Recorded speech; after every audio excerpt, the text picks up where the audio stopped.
Welcome back to Alkaline TV. I'm Douglas Dennis, the Alkaline Life Coach. Today, this is the Alkaline Vegan Podcast. Is it number 12? Today we're talking about 11 tips for depression, anxiety, PTSD, trauma, and rewiring. We're going to talk about, I have several different tips, and at the very end, I'm going to talk about how to actually rewire your brain. We're talking about neuroplasticity, which sounds really complicated, but I'm going to be making it as simple as possible so that you can actually take action steps and actually get a result. So a lot of books and I studied psychology for over 15 years, and not everything that you learn is actionable, but we're going to focus here on action and getting the actual result. So make sure to stick around to the end for that, because that's actually what you can do about it. So let's get right into it and not waste any time, because I've got a lot of different things to talk about in this video.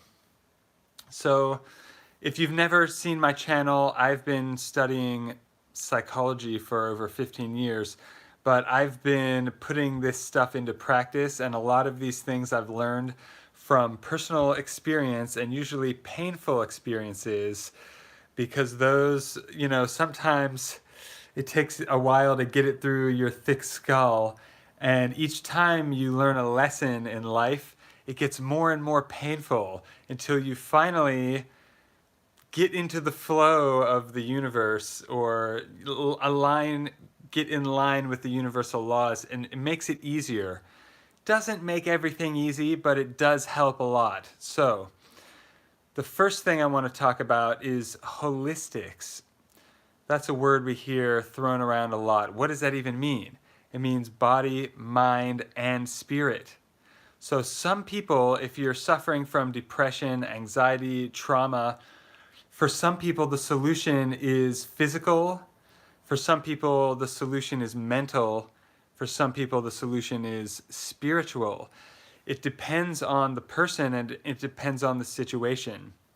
So, that's why I always wondered why some people could have a religious experience and be healed, and that doesn't work for everyone, but that explains it. Holistics, because sometimes, we're a multifaceted being. We're not, and I do want to say though, sometimes it's physical and not mental. Sometimes you could actually be suffering physically, and it's just expressing itself through your feelings. And some people don't even realize how, sometimes I haven't realized in the past that something was actually physical, and then when I got it solved and when I felt better, then the mental things that go along with it went away or got better. So I do want to say this at the very beginning so that some people can understand how we're multifaceted. We're not just a body, we're also mind and spirit, and addressing all of them for some people can get a good result. So if you've been trying a bunch of things and it didn't work, or if you've been trying this and that, maybe you need to shift your focus. I'm trying to get the monitor to work so I can view my own video. Are the comments working? I'm not seeing my own live video popping up. All right, let's move along to the next one. The gut. I've seen the gut called the second brain, but I would go a step further and call the brain the second gut. But anyway, I really want to make that stress that the gut is actually where a lot of our mood comes from. It's not necessarily up here in your brain. There's a lot of hormones produced in different parts of your body. That's what you're feeling a lot of the time. You're feeling the hormones. You're feeling, and this could be coming from different glands and different organs all around the gut. So it's hard to differentiate these feelings from each other, even for someone extremely sensitive and well trained. So for someone that is not sensitive and not well trained, they probably don't even know what they're feeling, and just all kinds of different emotions coming through in waves. So let's move on to the next one. And well, the reason to talk about the gut, thank you for the thumbs up, by the way, is because cleaning out the gut, which some people never do in their lifetime, you should probably think about doing every 6 months at least. If you've never done it, just give it a whirl. I mean, there are healthy ways to do it, healthier than others, but check out some of my other videos. I won't go into great detail here. And also, I talk about this in my program. I have a 12-week program. So I go into a lot of detail there. I don't want to talk a lot about the gut and science and lose people in the video. So let's move on to the next one. But if you do have questions about that, let me know in the comments and I'll answer them at the end if we have time. The next one is about, what is depression anyway coming from? A lot of the time it's coming from helplessness. When you feel like something is outside of your control, then you can feel doomed, and it can just cycle, it can just spiral out of control downwards.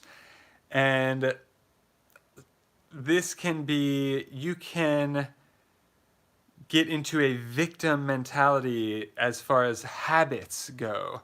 And this can become a habit for some people to become a victim all the time. Their frame of reference, their frame of mind is always being a victim, where someone did something wrong, which, hey, I get it. People do things to you, and sometimes you are the victim. But for your psychological state and for your life, you need to stop being the victim. It doesn't mean it doesn't mean it didn't happen, or I'm not saying it wasn't important or it didn't happen, but for your health, for your well-being, you're going to have to shift to a different way of thinking. And I know that, I'm not saying that it didn't happen, but you need to stop the victim mentality. And here's how. Here's one way how, anyway. And I'll talk about more of these at the end as well. More ways how to fight back against this and get back some kind of control so that you don't have that helplessness. We'll talk about that a lot at the end, so that, we're not just theorizing, we're taking action steps to actually get results. Inability to feel sorry for yourself. This is a quote. This is something I printed out, I think, from Dan Pena. It says, inability to feel sorry for yourself, and I printed it out, and I put it right in the middle of a dream board. And if you don't know what a dream board is, it's just like really good quality printouts of something to manifest, which means material items. It doesn't have to be material. For example, the inability to feel sorry for yourself, this is not a material item. But if it is a material item, it could be a picture of it up on the thing so that you can see it. Or it could be a picture of you. If it's a car, you could be in the car and get your picture taken and printed out, or something like this. That way your mind can see the result. This is a very important thing. If you haven't seen my videos, I talk about this visualizing. If you do it the right way, you can get amazing results, because the subconscious mind is very powerful. We're cybernetic organisms, which means we're goal-seeking. When you're a baby, you have a hard time reaching out and touching something. You miss. Sometimes you miss, sometimes you get it. But then you learn. This is the cybernetics kicking in. And eventually you can reach right out to it. You can reach it without any work, no problem. So you can train your mind to reach whatever goal this really works. I've done it so many times, and other people have achieved amazing things other than me. So it sounds like it's not some kind of magic or something. It's really neuroscience. I don't want to bore you with the science behind it all the time, though. So let's move on to the next bullet point. How to start taking control. You need a small win. If you're feeling depressed or if you're feeling bad, you need something to start getting yourself out of the rut. You have to get a rope and start pulling yourself out somehow. And this is when you're right in the middle of it. If you're right in the middle of like a panic attack or something like that, it can be challenging to snap out of it. Wouldn't that be nice? Yeah, if you could do it, you would do it, of course. But that can be challenging. Once you're in the mood, your body wants to stay on course. It's called something, I have books about this beyond, stacked up on the bookshelf, but where we have a tendency as people to need to continue. Like, if I'm known for something, then I'm going to be more likely to continue that. So this can be bad if you're in a bad mood, because your mind and body doesn't want to snap out of it and just change and just go, oh, we're happy now, because we're built this way. And I forgot the exact word for it, but this is one of the ways our brains are wired. So you need to start getting out of it with a little anything, small win to feel good. If you practice Reiki, you can practice Reiki on yourself. If you've never heard of that, you can have someone else practice it on you as well. You could listen to really good music. You could get up and change your posture. You can take a hot bath or an ice bath. Change of temperature, change of posture. Really good music can really change your vibration. Everything is vibration, including music, including your body. So it can help change your state to listen to really good music. I would recommend something without lyrics, or be very careful of the lyrics, because you don't want to be pumping your subconscious mind with something undesirable later just because you liked the song. Find something that is appropriate without any negative lyrics or out any lyrics at all, but with just a really good vibration or positive lyrics if there are any. That way you can start taking back control.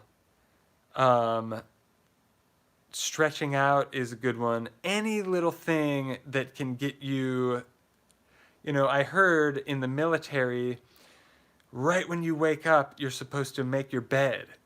And this starts out your day on a successful note. Even the smallest task, completing it, can give you a sense of accomplishment and build on that. It can be little at first. I'm not saying to just only do little things like that. No, that's just to start getting out of the rut. Then you can build on top of it and get some momentum going. And yes, you can feel the momentum. There's no mistaking it once you do get it going. And I can create momentum, and I've had plenty of failures or temporary failures in the past that it's not just all fun and easy, but you can, even right after a failure, you can reclaim your life and start building on it. So, all right, let's go to the next one. I finally saw my video coming up. That's bizarre. Usually it shows up right away and I can use it as a monitor, but are they not showing this to anyone for some reason? This happens with the YouTube algorithm. If I don't get it right, then they punish.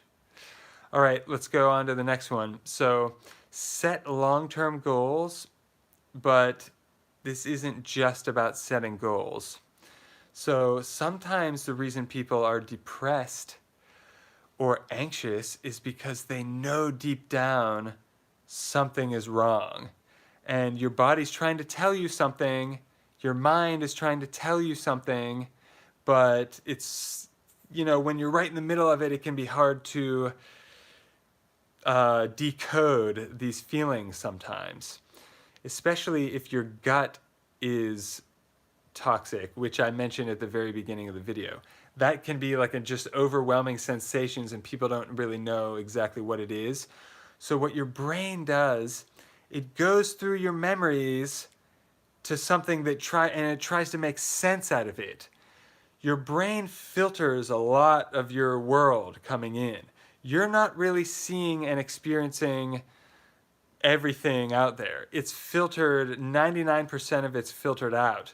And we're just getting something that we can make sense out of. Otherwise, the world would be too overwhelming and we would melt down just from the sensory overload. So your brain is constantly taking shortcuts and trying to make sense of the world. So I'm trying to simplify neuropsychology for you. And we can use this to our advantage by knowing that it's going to happen. And your mind is looking for something, like if you feel bad, your mind is looking for something to make sense out of that. So sometimes you're feeling bad for a physical reason, like I talked about holistics in the beginning. Body, mind, spirit. So your brain is sometimes connecting the wrong thing just to kind of make sense out of your bad feeling. And it becomes a habit. Sometimes it pairs it with something that's absolutely not it. So it can find something traumatic in your past and it just brings that up because that seems to be the last thing that was terrible, and it just goes right to that habitually. Your neural connections, your brain neurons, your brain cells, they're connected. Here's a brain cell, here's a brain cell. They're connected by these little roads, basically, little fingers or roads. And habits form and it strengthens this bond between. And it's way more complicated but let's just say it's two neurons. But there are these patterns, and they become like a super highway.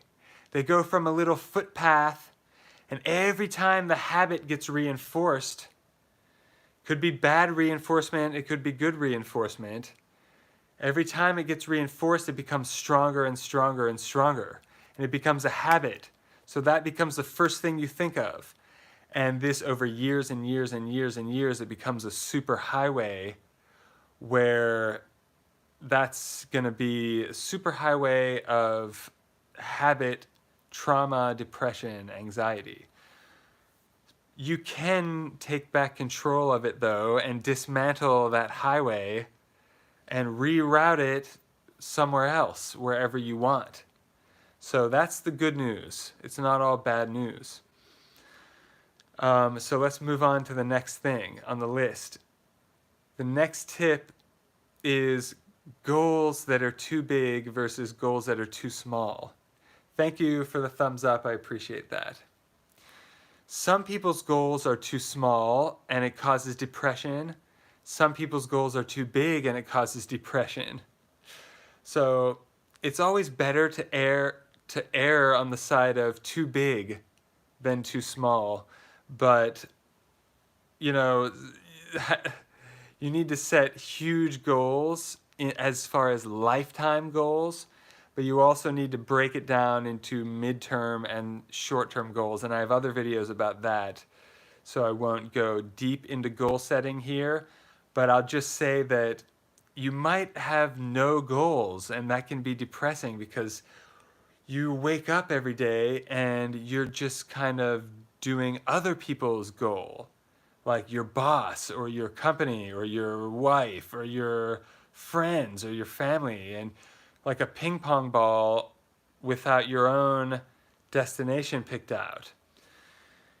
You pick the destination for your own life and you can get whatever you want. Now, I recommend only achieving things that will not hurt other people, and because I believe there's plenty of abundance for us to succeed without hurting anyone else. But some people use these techniques for bad, but you can use them for good. You can use them to obtain material possessions. You can use them to get healthier. So it depends on what you're focused on. And Misophonia ASMR said, anyway, I can join your live stream and ask you more about stuff. Never mind. I'll watch this later. Okay. If you're watching this in the replay, hello later from another timeline. So I have other videos about setting goals. I recommend watching those and checking them out. Thank you for commenting. It's good for the YouTube algorithm. So please continue commenting. It's helpful. Thank you for watching also. Nice to see you tuning in. It's nice to see people's comments pop up. So, and I will take, if you have questions, I will definitely take Q&A. I have a couple more things I want to hit on, and then I will turn it over to the comment section. So, next thing on the list, anxiety is healthy? What does this mean? Well, I remember years and years, I won't date myself, but back in university I was studying psychology. A sociologist, I forgot the guy's name, but I remember the principle, which is the important thing. So he said a certain amount of anxiety is healthy. Remember that some of this is built in. Our feelings are built in to help us stay alive. So if you're feeling bad, ask why. Is it a physical problem? Is it a mental problem? Is it a spiritual problem? Is some bad person around you? Maybe it's not you. Maybe it's them. I mean, it's different in different cases. So sometimes it's normal to feel bad, and it's built-in response so that we can get out of there or protect ourselves. Anger is good sometimes. It gives us a boost of energy to break through barriers and to accomplish something. Or, I often, especially in the past, get fed up and get disgusted with something and lay down the hammer, and enough is enough. Time to change. So it can be good to sometimes, in different situations, bad feelings can be the spark to motivate you into action. But it's different. Everyone reacts differently to different feelings.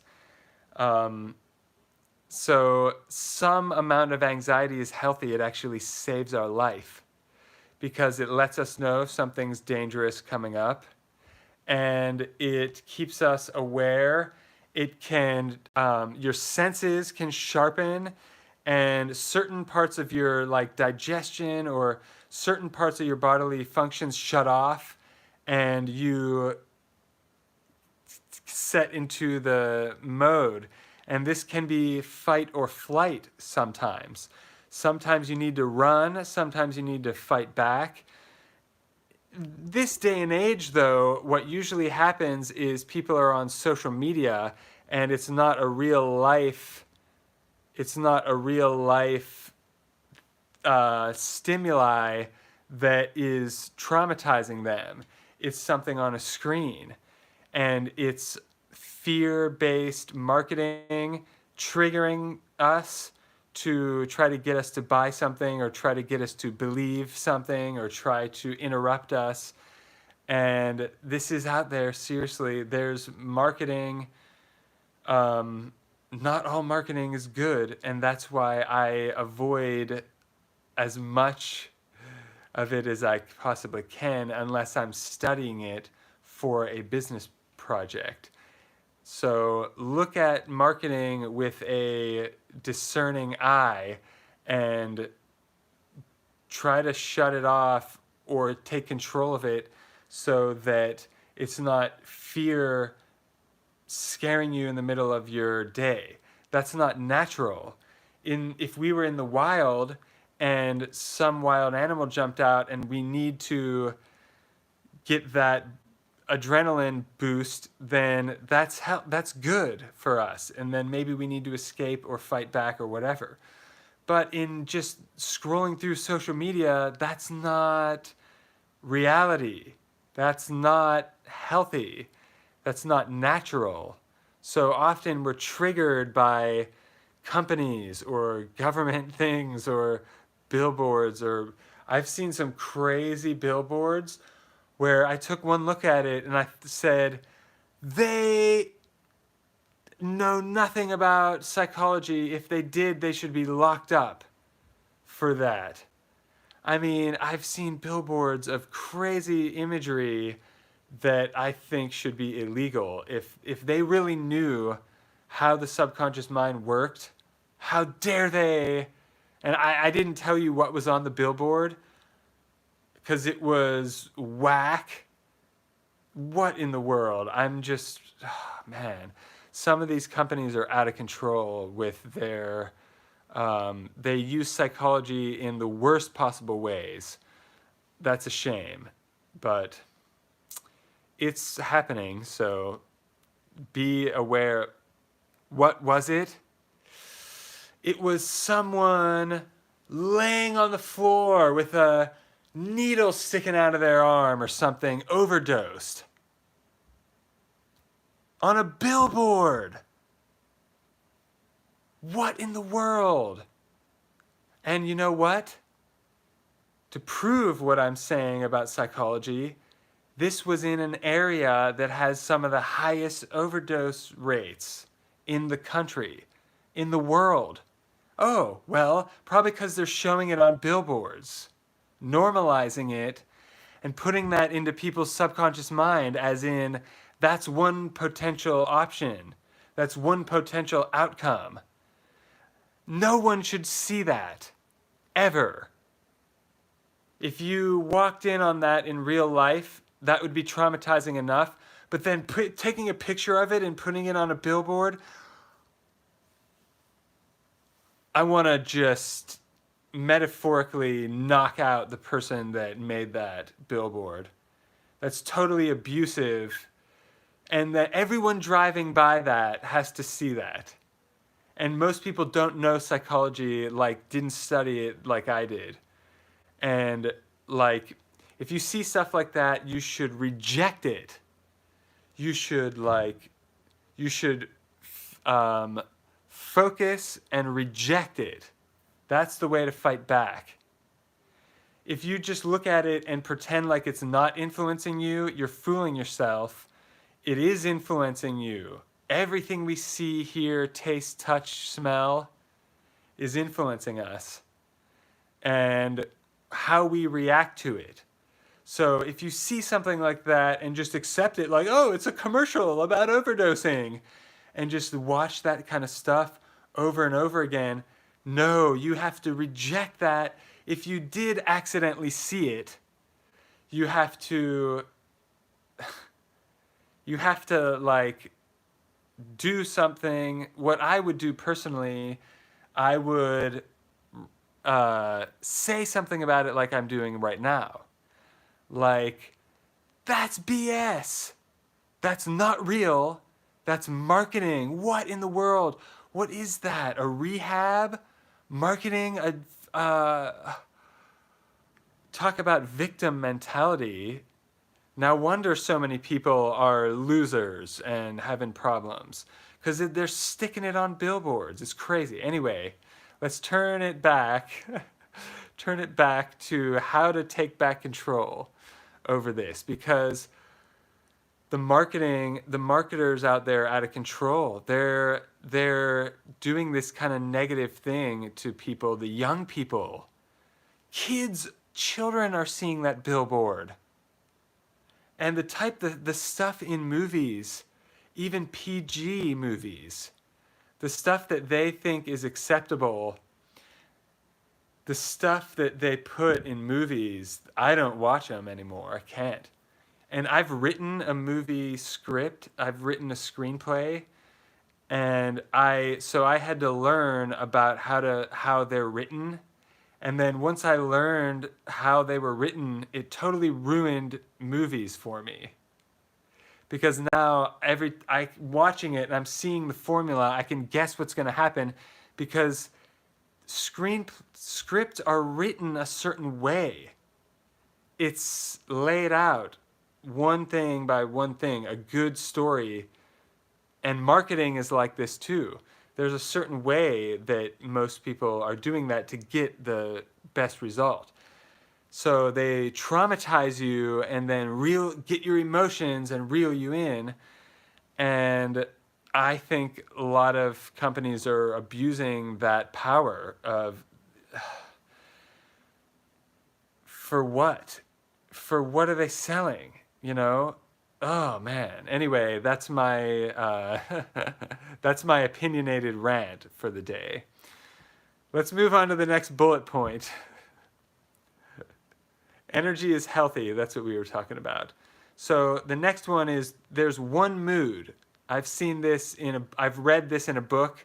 I don't remember the person's name but they said there's one mood, energy, or well, all moods are just energy. It just depends what thoughts you're focusing on. So that way they were saying like a really good mood or a really bad mood is both excitement. I would call that energy. It just depends what you're focusing on at the moment, what you're visualizing too. I would say what you're visualizing. Oftentimes, if you're in a bad mood, if you're depressed or in a funk or having anxiety, it's because you're visualizing something happening. Oftentimes, it's something that's not really happening. So, like, I was just visualizing that billboard, and it was ticking me off to rant about it. So that was a visual thing in my mind. It wasn't real. I'm not looking at that right now. It's not in the room with me. It's not in front of me. So oftentimes anxiety is coming from the past or the future and not what we're seeing right in front of us. This is exactly what I was just talking about with the wild animal example. But what most people are seeing is not a natural, and you know, most wild animals are friendly, actually. So I don't want to give animals a bad name. Whenever I see wild animals, they are nice. So anyway, you can change your mood by what you're visualizing. It's the visual image that's going on in here, and we're visual animals. We think in pictures. So are you in a car right now, in your car? If you're not in your car, imagine your car. You can visualize it in your head, right? You can see a picture of it. If I say, is it 2-door or 4-door? Is it like a tall car with lots of headroom, or is it a sports car with low to the ground? You know, you can see it right now in your mind, right? You can see a picture of it. And if you don't have a car, you can picture your family member's car or something. You know, what color is it? Everything. You can see it in your mind. So once you realize that, you can control your own destiny, basically, by what you're visualizing. And boom, that's basically the secret. But they kind of explain it in the movie, The Secret, but they don't really, they leave out a few key things, I think. So you can visualize, you can control by, for example, hanging up artwork or hanging up your affirmations, putting a dream board, stuff like this. That's several different things right there. Do all of them. Do all of those, and that's a good start. So what you're visualizing is going to also influence how you're feeling physically. It's all connected. So let's move on to the next bullet point here. And again, to sum that up, I was saying that energy, being really excited is good. It just depends what you're focused on that makes it a good mood or a bad mood. So if you have anxiety, then you're all amped up. If you shift that thinking over to something really good or something worthwhile, then you can go after it with that same energy. That instead of wasting the energy on whatever you were visualizing. Does this make sense? Let me know if this makes sense in the comments. I want to know, if this is good for you or not. So let's move on to the next thing. Thoughts are things. This is the first chapter in Think and Grow Rich. If you've been watching my videos, you know that used to be my favorite book. I think it probably still is, although I have some good ones. I've read it over 13 times, but the first chapter is Thoughts are Things, and it's about basically, thoughts are not, just because they're invisible doesn't mean they don't exist.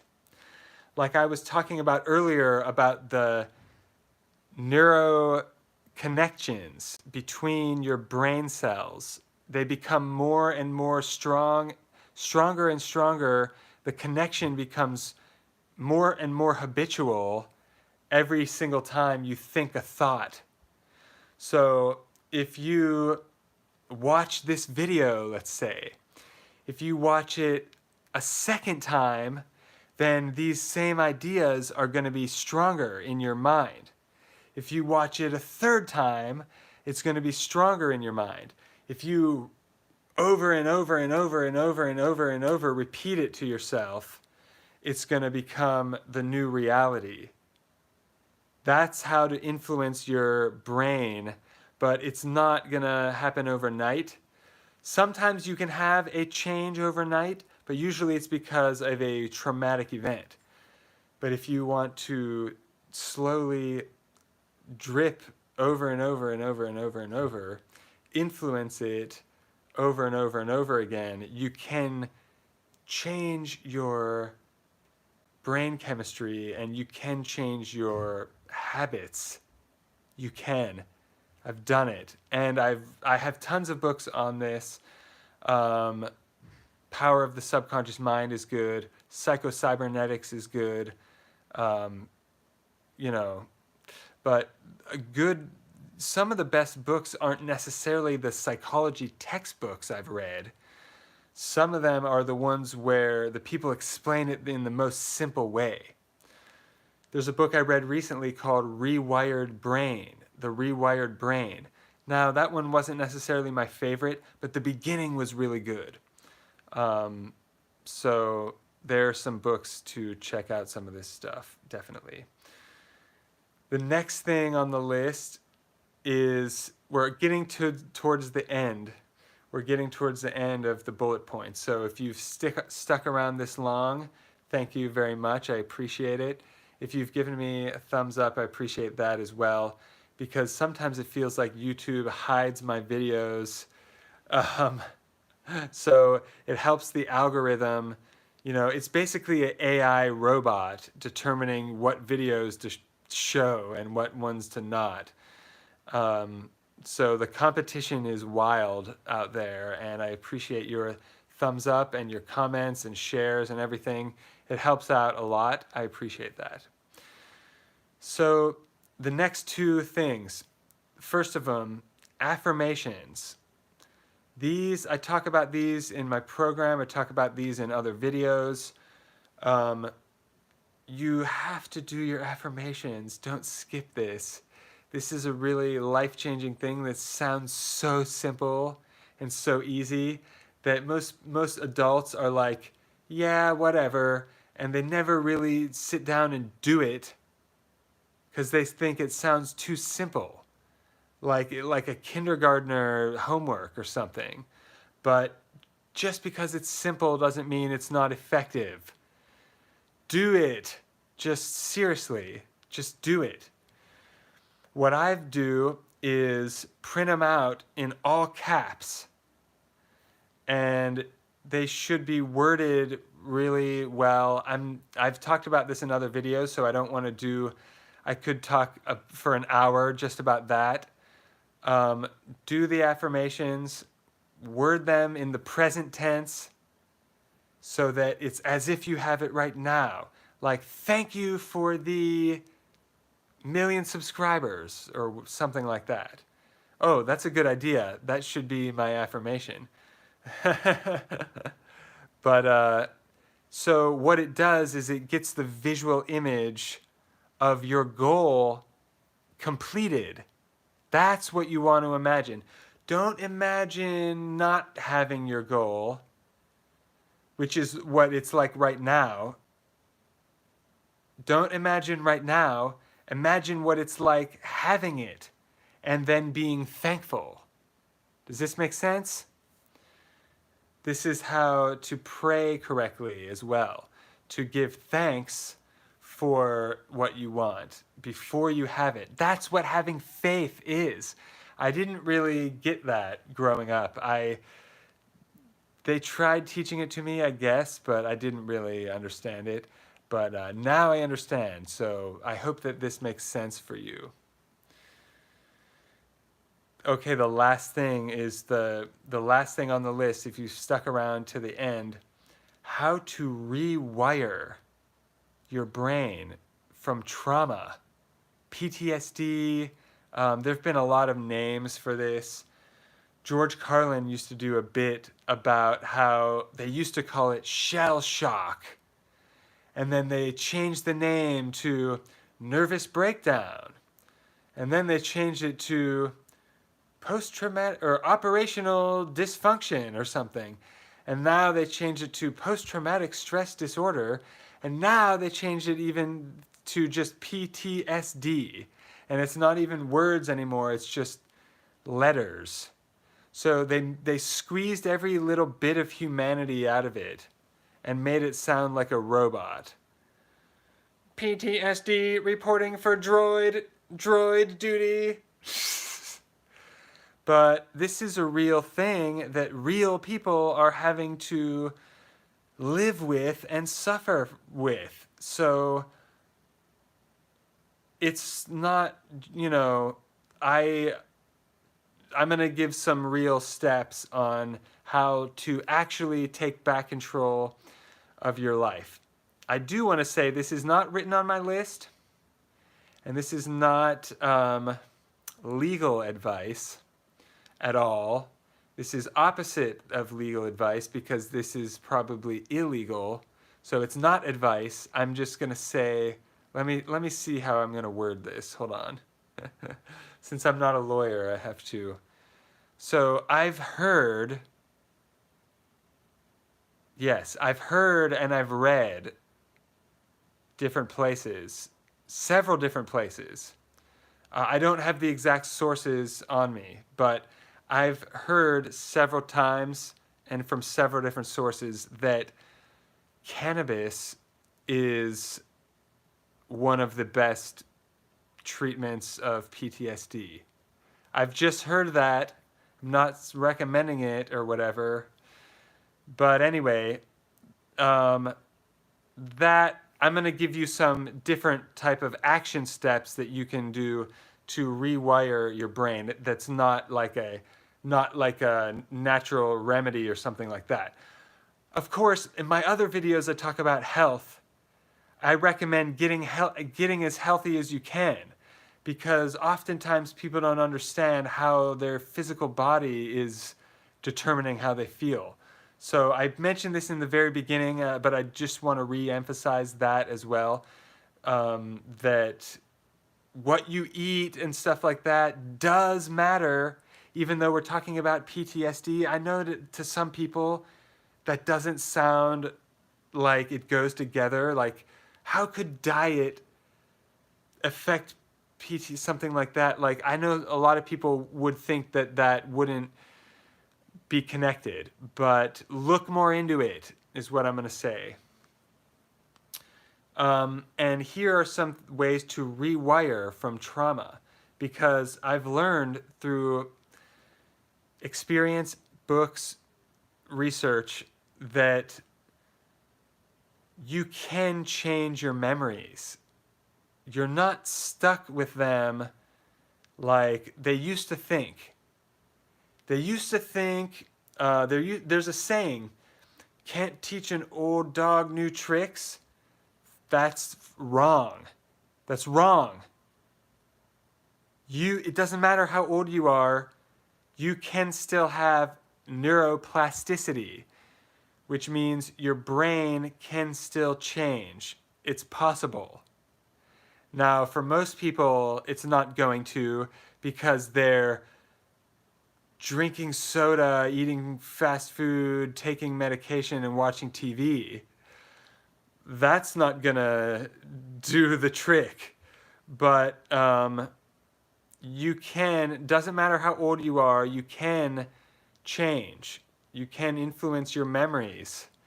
It is possible. So this has been scientifically proven. And a lot of the books I've read are old also. Like, this is old, a lot of this is old news, but I've collected all of it a lot of it from different places. Some of it is recently, like Wim Hof breathing and stuff is more recently scientifically being studied. But a lot of what I've researched is, 100 years old or 50 years old. So this info is out there.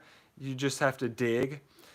But to rewire your habitual traumatizing, sometimes you can call them flashbacks. Thank you for the thumbs up, by the way. I appreciate that. You can influence your memories. I'm re-emphasizing this right now. You can influence your memories now. So you're not stuck with those old traumatizing memories. They're not stuck there permanently, like they used to believe that. They used to think once you got to a certain age, your brain stops growing. Well, for men, when you're 27, 28, your brain matures. For women, when you're 24, 25, your brain matures. But you can still influence your brain as an adult. You can. It's easier as a younger, but it's still doable, definitely. It takes consistent, repetitive effort, and it gets easier as you go, but rewiring your memories, you can basically, just knowing about it is the first step. just knowing that it's possible is liberating. Just knowing that you can do it is a big part of the process, that it's possible. Because, a lot of the info out there, a lot of the info is not popular that I'm talking about. But you can do it, and that's a big part of the mental block. When you start shifting over, you're going to hit something. Bob Proctor calls it the terror barrier. And what it basically is, it's your old paradigm. At the beginning of the video, I mentioned about your mind wants to stay consistent. We're wired to be consistent. So if you're in a bad mood, it keeps you in a bad mood longer than sometimes you would want. And sometimes you're like, just get me out of this now. So you can, if you know these things, and you might have to watch this again to let all this sink in. It's not just going to happen in the first click just from listening to me. You're going to have to actually do the things over and over. And when you can shift your thinking, remember what I said a few minutes ago about visualizing. You can shift your thinking and you can create a new story in your mind. You can tell yourself, and some people recommend writing it down, keeping a journal. Some like psychologists in therapy have you write.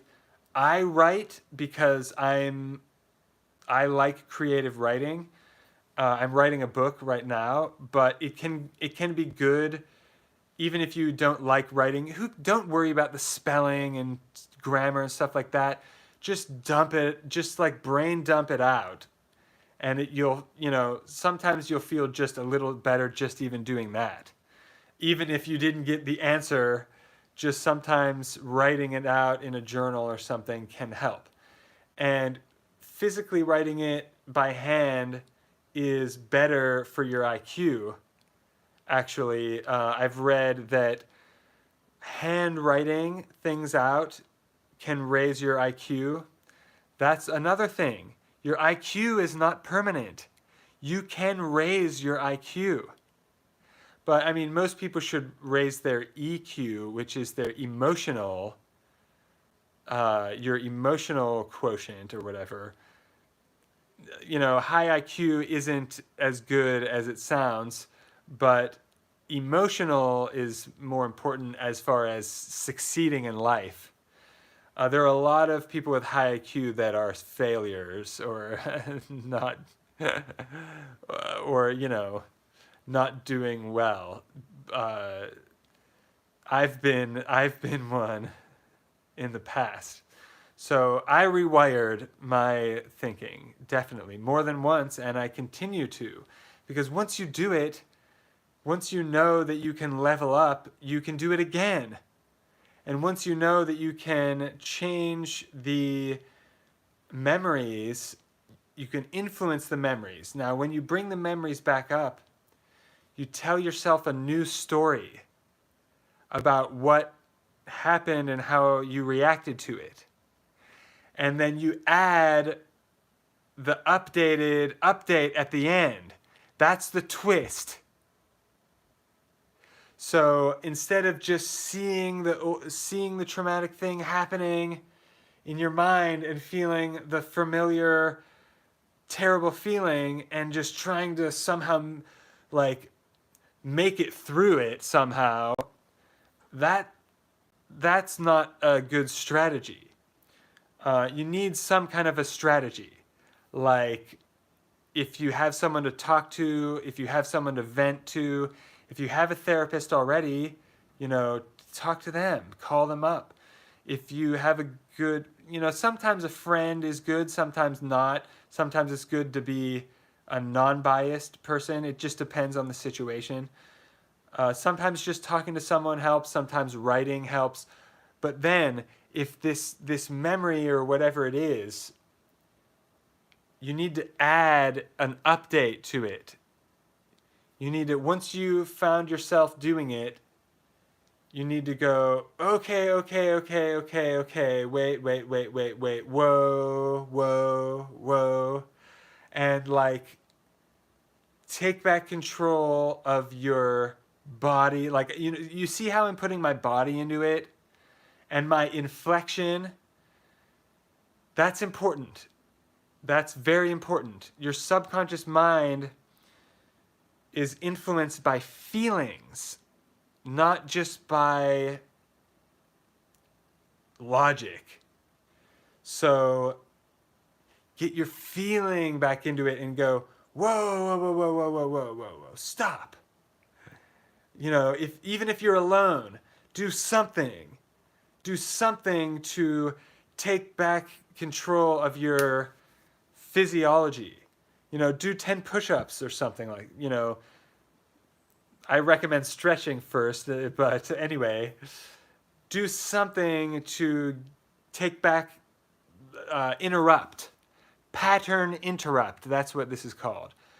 Pattern interrupt. So you interrupt your pattern, you realize that you're in the middle of a pattern, and you go, oh, whoa, this is happening. Okay, it's happening. That pattern is happening where I'm having a flashback or whatever the situation is. Notice that it's happening first. That's the first step. And then become aware of it like I'm doing right now. Like, okay, it's happening like that we talked about. And then, okay, what am I going to do? I'm taking back control of my physiology, my body, and I'm going to rewrite this memory. Maybe it didn't really happen like that. And maybe I'm a better person now because of it. Ooh. Even if it seems like a stretch, even if it seems like you're grasping at straws, if you can figure out a way to prove to yourself that you're better now because of that traumatic event, then you can change the memory to, okay, every time I remember that happening, I don't have to get sucked into, it's not happening right now, first of all. It's not happening right now. It's not. What's happening right now? What's happening right now? For me, my phone is on a monopod, tripod. I'm sitting here. My iPad's right there. I've got a light in front of me. I'm making a video. I'm live. I'm here. This is my place or whatever. That is how to interrupt. So if you're visualizing something that's not happening right now, you need to somehow go, oh, whoa, wait. That's not happening right now, and then get your bearings about what is happening. What is happening, you're watching a video. You're sitting, maybe, I don't know what you're doing. What are you doing? Comment below. It helps the YouTube algorithm. So then you can reevaluate what you're visualizing, and then once you got control of your senses, change it over to, what do I want? What do I want in life? Like, what's my ultimate goal? Like, maybe you can visualize a beach, or like a mountain, or a lake, a river, something peaceful. For me, that kind of thing would be what, would work.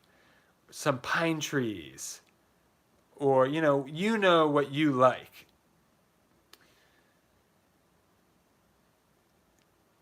Alexis asked, is this similar to metaphysics? Well, metaphysics is just basically what cannot be explained, but I'm based on physics, which is based on science, but I'm just trying to oversimplify it so that it can make everyday sense in your everyday life as a practice, putting it into action to get a predictable result. It's very pragmatic and scientific. If you test it and it works, test it for yourself. So I believe in trying it and getting the results, which is not metaphysics, because metaphysics is just, let's all talk about it. But just talking about it isn't going to get it.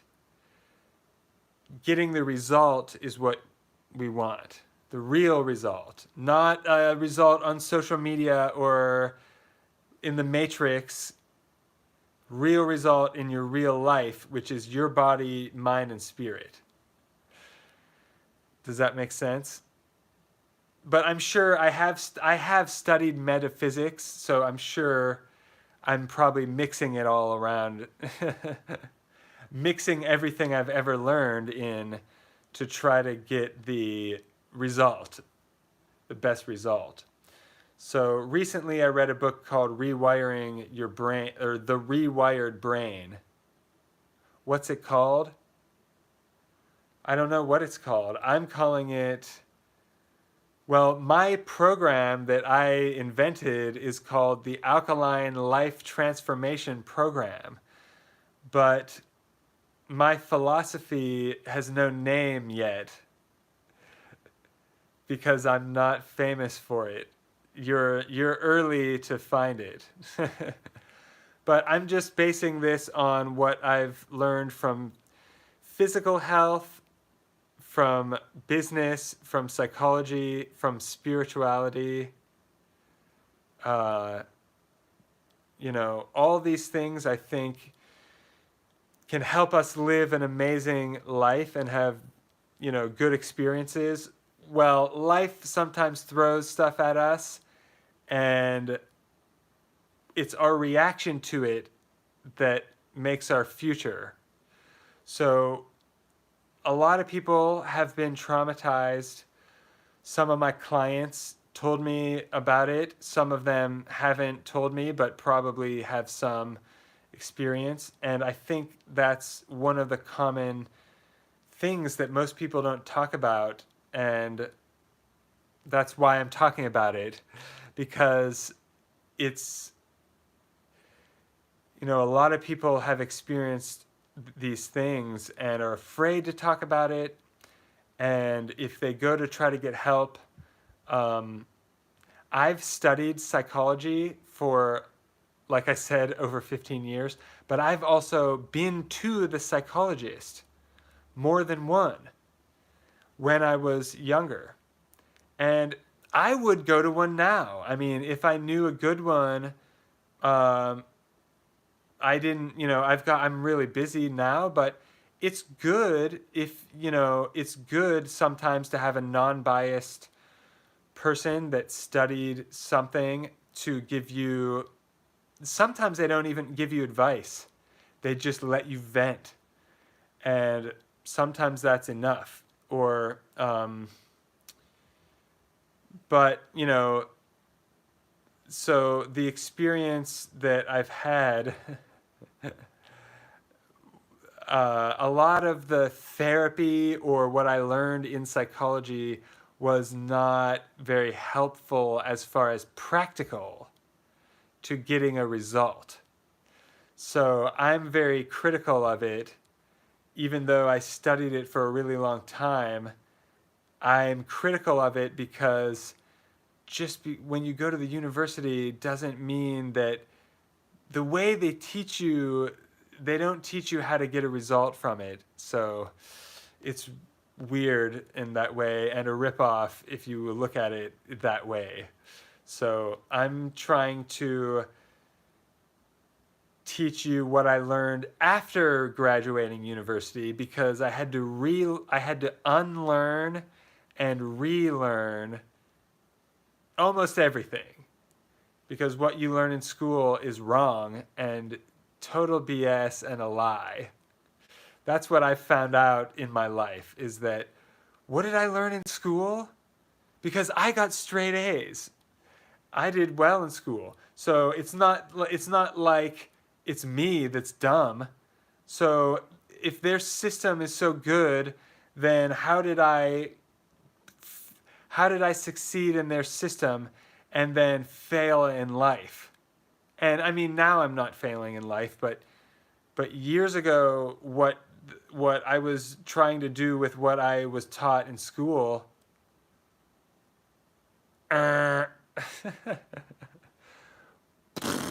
just fall on your face. And they didn't teach me anything that I could apply and use to get a result or to make money. So, that's so frustrating. But anyway, that's old news. Since then, since after graduated, I basically had to relearn everything. And I, in business and in just personal experiences and a lot of my own research, because I've been researching even after I graduated. I still research. So, and will continue to do so, because I'm curious. But a lot of the answers, pretty much all the answers I was looking for in life when I was younger, like, what is life and who am I, and all those questions, I found all those answers, definitely.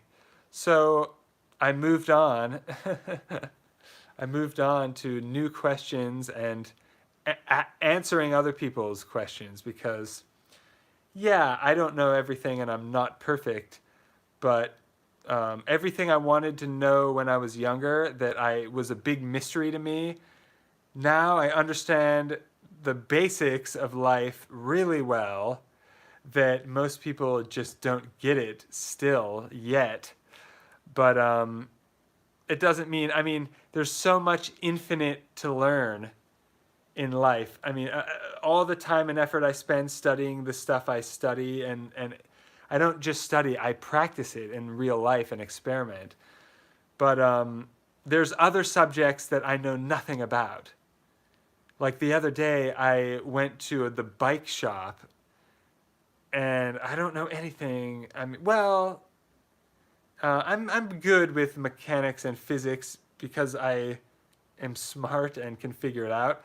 But there's stuff like nerdy bike stuff, and I know nothing at all. So it was totally out of my element.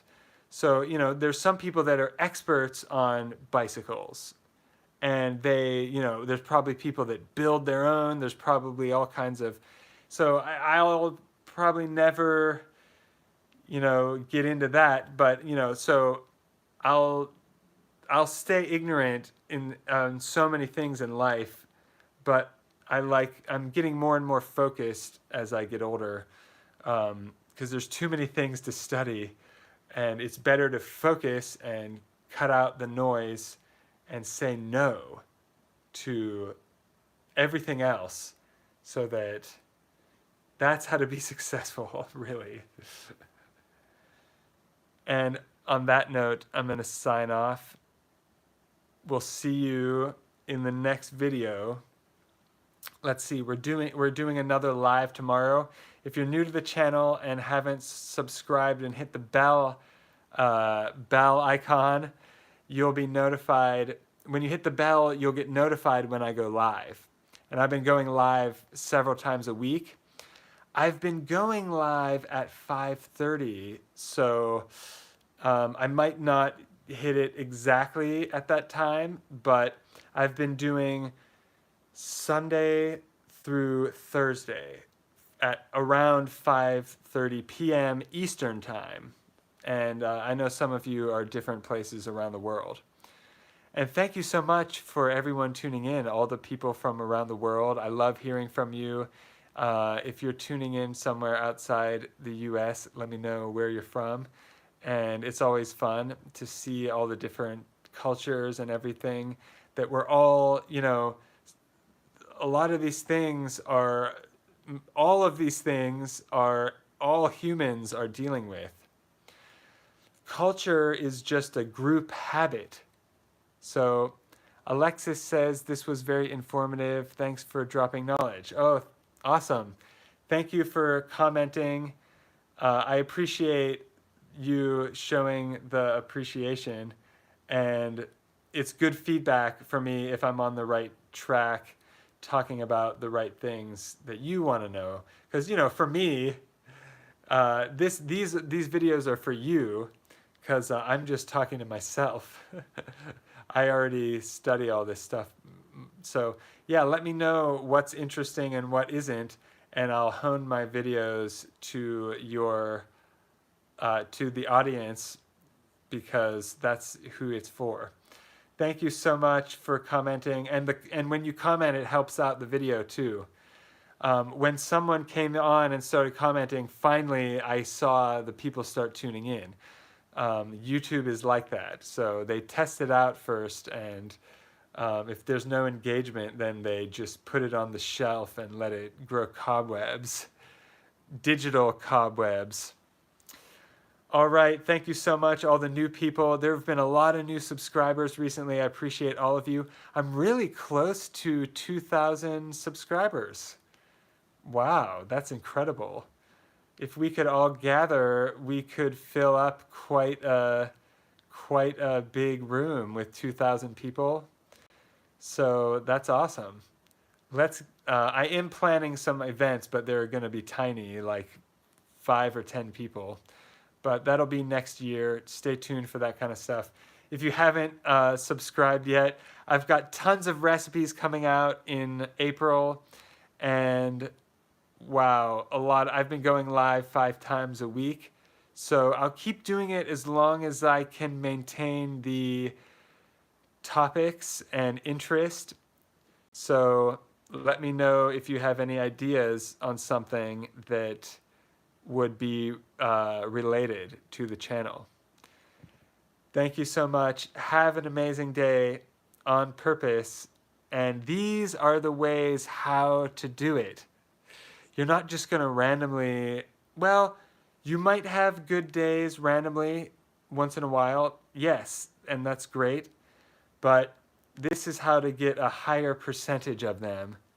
I mean, you're still going to have ups and downs in life, but you can definitely raise the bar for sure and have better quality of life. So I have 200 other more than 200 videos. If you haven't seen them, check some of them out. And I'll see you tomorrow. Peace.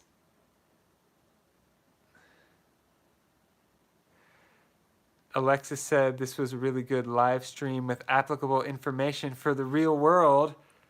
That's awesome. That's exactly what I wanted it. Thank you so much. Good. So that makes me feel good. I succeeded at my goal for the video. So I appreciate that so much. Awesome. Well, I hope that you tune back in a future live stream. Check out some of my last live streams too if you're interested in this one.